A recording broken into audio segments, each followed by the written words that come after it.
Umar Khattab ரலியல்லாஹு சொன்னாங்க, நீ சாப்பிடுவது குடிப்பது இதை விட்டு தவிர்ந்திருப்பது அல்ல நோன்பு. சும்அனில் கித்பி வல் பாத்திலி வல் லஹு, பொய்யை விட்டும் வீணான பேச்சுக்கள் வீணான விடயங்கள்ல ஈடுபடுறதை விட்டு நீ நோன்பு பிடிக்க வேண்டும்.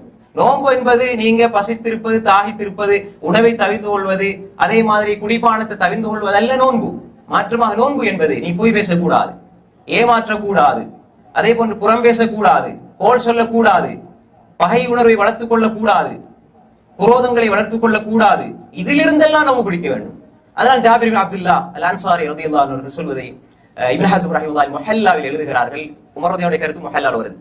எழுதுகிறார்கள் எப்படின்னு சொன்னால், நோன்பு பிடிச்சா உன்னுடைய காது நோன்பு பிடிக்கட்டும், உன்னுடைய வாய் நோன்பு பிடிக்கட்டும், உன்னுடைய கண் நோன்பு பிடிக்கட்டும். அப்படின்னா என்ன அர்த்தம்? நாங்க சாப்பிடுறது குடிக்கிறது மட்டுமல்ல நோன்பு, ஆன்மாவுக்கான நோன்பாக அதை மாற்ற வேண்டும்.